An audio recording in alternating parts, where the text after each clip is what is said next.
Oh, howdy all, grab yourself a beer, it's time for some Path of Exile discussion. So a few weeks ago, I did a video using a few little statistical techniques to make some sort of estimate at the rarity of the unique item Mageblood. Mageblood is one of the top items in Path of Exile at the moment. It's the second most expensive unique item in the game, and it's a belt that is ridiculously powerful on any build that wants to kill bosses.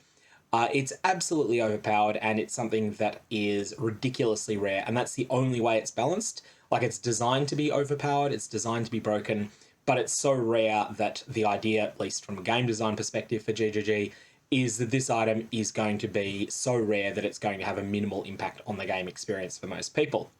And that means a lot of people see their league goal as to source this item and play around with it for a little bit. Anyways, back then, off a turn-in of about 2,000 copies of the divination card, the Wretched, each set of the Wretched grants you one unique belt, which will be a random unique belt, and this will respect the relative rarities of those items. Of about 2,000, the player that did that turn-in received exactly one Mageblood. And we were speculating, were they lucky? Were they unlucky? And really, we couldn't tell. You could make some sort of estimate, but the error bars on your estimate were going to be massive. Well, I got a little bit more information on this from a player named Pedrolopia, who has turned in a massive quantity of this divination card. In fact, they turned in 10,368 sets of the Wretched. That is enough that they had 32 quad tabs. 32 quad tabs with nothing but unique belts. And they were kind enough to analyze those and to provide to me information on exactly how many of each and every belt they got. This is probably the best information we've ever had on the relative rarity of different unique items. Now, all of the rarity tiers have been worked out before. So we knew that Mageblood and Headhunter were in a tier of their own. We knew Ryslatha's Coil was the rarest of the other belts. And then it was Auxium, Bisco's Leash, Pyroshock Class, Feastbind, and Faminebind were in Tier 2. This is the same rarity as Chevron's Wrappings, Mjolnir, and a bunch of other items. Then there's Malagaro's Restraint, Soul Tether, and 8 other belts that form Tier 3. This is the same rarity as Cold Iron Point, to pick something that's quite desirable in that rarity tier. And then the Tier 4 belts, which are much more common, these are the same rarity as Tabula Rasa and Goldrum. And then Tier 5 is really common stuff.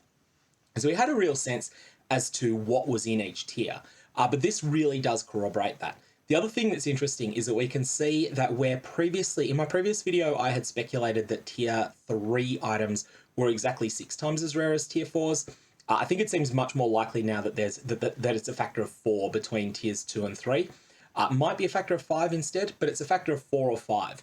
So this means that for every one Auxium that drops, it might be 4 Soul Tethers, it might be 5, might actually be something in between, but GGG do tend to like nice numbers, so it's probably exactly 4 or exactly 5 copies of Soul Tether that drop. So that's the first thing we can tell. The second thing we can tell is I was probably pretty wrong when I speculated that Mageblood and Headhunter were each about 1 in 4,000 unique belts.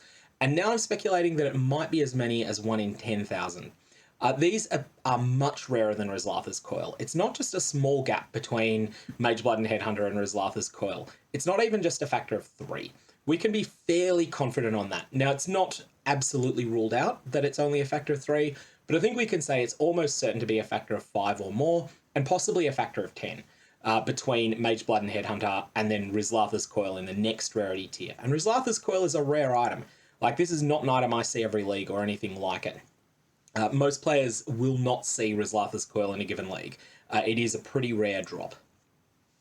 The other thing that may be of interest to people is how rare it is to get a specific belt that you might be chasing from the Wretched. So if, for instance, you were wanting Perandus Blazon for whatever reason, you hadn't already had 6 of them drop, and you turn in sets of the Wretched, you'll on average get a Perandus Blazon after about 7.5 sets of the Wretched. To get an Immortal Flesh is going to take you about 15 sets on average. To get a Diadian Dawn is going to take you about 60 sets on average. To get a Feastbind is going to take you about 250 sets on average, aka not really worth it. To get a Ryslatha's Coil, an average of about 800 sets, aka definitely not worth it. And to get Headhunter or Mageblood, well, there's almost no chance.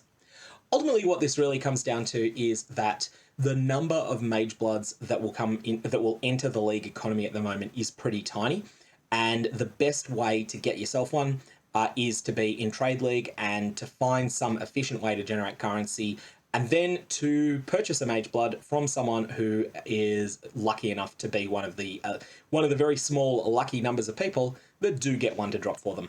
Anyways, that's all I got on that. If you're interested in downloading the raw data, then I will put a link to it on my blog down in the description below. Otherwise, may Evolobs have interesting results, and don't use them on a Mageblood. It's not worth it.